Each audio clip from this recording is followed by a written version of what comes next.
Klasifikasi bunyi bahasa. Ada tidaknya rintangan terhadap arus udara dalam saluran suara? Tentu saja, ada rintangan terhadap arus udara dalam saluran suara, dan ini sangat penting dalam pembentukan bunyi bahasa. Bunyi bahasa dapat dibedakan menjadi dua kelompok berdasarkan ada tidaknya rintangan terhadap arus udara, yaitu vokal dan konsonan. Vokal adalah bunyi bahasa yang arus udaranya tidak mengalami rintangan pada pembentukan vokal, tidak ada artikulasi, yang berarti tidak ada bagian alat ucap yang menghambat arus udara. Sementara itu, konsonan adalah bunyi bahasa yang dibentuk dengan menghambat arus udara pada sebagian alat ucap. Artikulasi atau pembentukan suara dengan mengatur alat ucap sangat penting dalam pembentukan bunyi konsonan. Jadi, rintangan terhadap arus udara dalam saluran suara memainkan peran penting dalam pembentukan dan kualitas bunyi bahasa.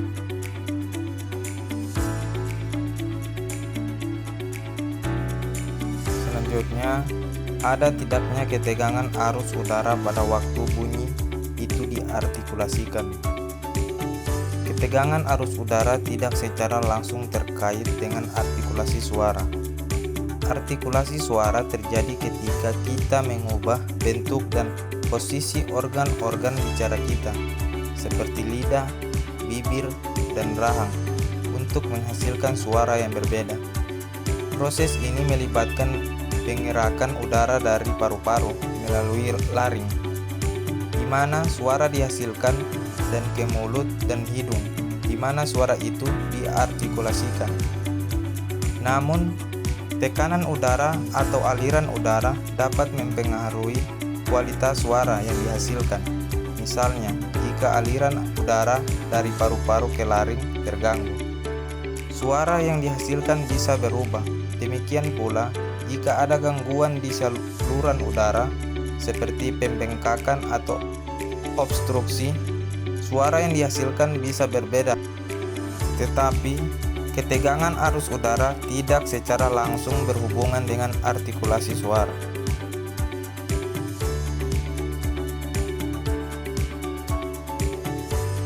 Kenyaringan bunyi pada waktu terdengar oleh telinga.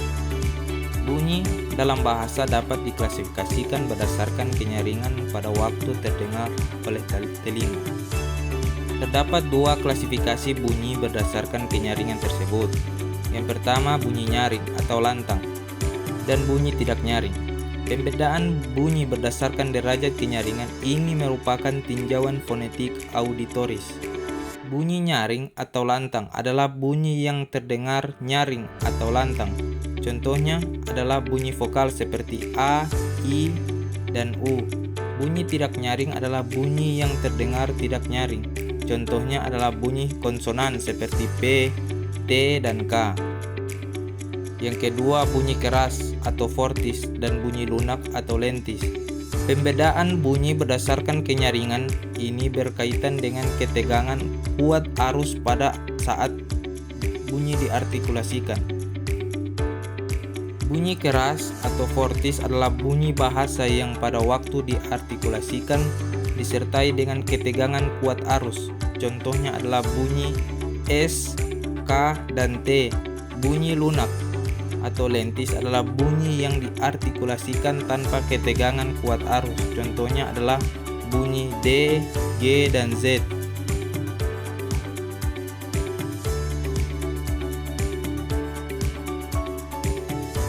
Jalan keluarnya arus udara. Arus udara yang keluar dari paru-paru dapat melalui dua jalan, yaitu yang pertama, rongga mulut atau oral. Pada saat mengucapkan bunyi oral, arus udara keluar melalui rongga mulut tanpa hambatan. Contoh bunyi oral adalah vokal A, I, U, E, O, serta konsonan P, T, K, B, D, G. Yang kedua, rongga mulut atau nasal. Pada saat mengucapkan bunyi nasal, arus udara keluar melalui rongga hidung.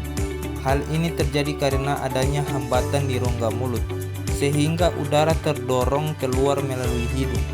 Contoh bunyi nasal adalah konsonan M, N, N.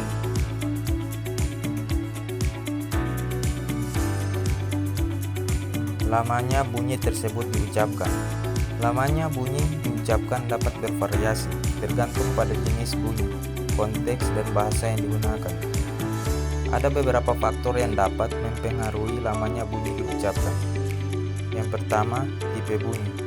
Bunyi vokal umumnya memiliki durasi yang lebih lama daripada bunyi konsonan. Bunyi vokal biasanya lebih melibatkan aliran udara yang terus-menerus dan durasinya dapat diperpanjang. Yang kedua, konteks.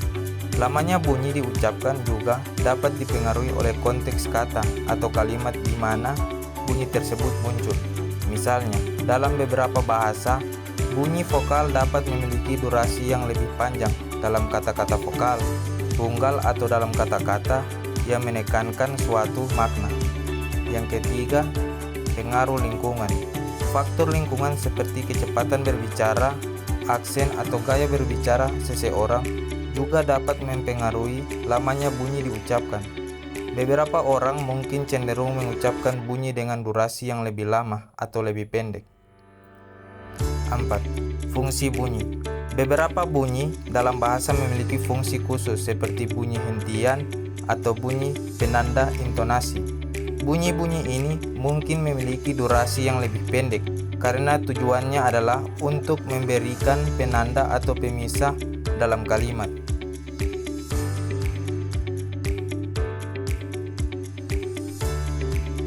Perwujudan dalam suku kata. Bunyi dalam bahasa dapat diklasifikasikan berdasarkan perwujudan dalam suku kata. Terdapat beberapa klasifikasi bunyi berdasarkan perwujudan dalam suku kata. Di antaranya yang pertama, bunyi vokal. Bunyi vokal adalah bunyi yang dihasilkan oleh getaran vokal tanpa hambatan dari lidah, bibir, atau rahang. Bunyi vokal dapat menjadi inti suku kata atau menjadi bagian dari diftong atau diftong. Contoh bunyi vokal adalah A, I, U, E, O dalam bahasa Indonesia. Yang kedua, bunyi konsonan. Bunyi konsonan adalah bunyi yang dihasilkan dengan hambatan dari lidah, bibir, atau rahang. Bunyi konsonan dapat menjadi onset atau coda suku kata. Contohnya bunyi konsonan adalah P, T, K, M, N dalam bahasa Indonesia. Yang ketiga, bunyi suku kata terbuka. Suku kata terbuka adalah suku kata yang diakhiri oleh bunyi vokal. Contoh suku kata terbuka adalah ba, ma, ta dalam bahasa Indonesia. Yang keempat, bunyi suku kata tertutup. Suku kata tertutup adalah suku kata yang diakhiri oleh bunyi konsonan. Contoh suku kata tertutup adalah bat, mat, kit. 5. Bunyi suku kata terbuka tertutup. Suku kata terbuka tertutup adalah suku kata yang diawali dengan bunyi vokal dan diakhiri dengan bunyi konsonan. Contoh suku kata terbuka tertutup adalah kat, met, sit dalam bahasa Indonesia. Yang terakhir, bunyi suku kata tertutup terbuka. Suku kata tertutup terbuka adalah suku kata yang diawali dengan bunyi konsonan dan diakhiri dengan bunyi vokal.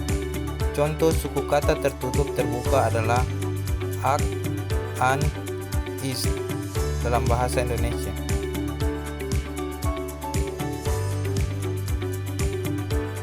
Arus udara. Arus udara merujuk pada pergerakan udara atau aliran udara. Dalam konteks fonetik dan fonologi, arus udara memiliki peran penting dalam produksi suara manusia.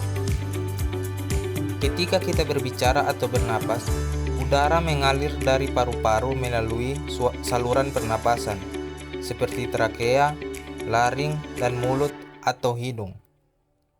Arus udara ini berperan dalam menghasilkan suara vokal dan konsonan. Arus udara juga berperan dalam mengatur intonasi dan ritme berbicara. Ketika berbicara, kita mengatur aliran udara yang keluar dari paru-paru sesuai dengan kebutuhan untuk mengekspresikan artikulasi, penekanan kata, dan intonasi kalimat.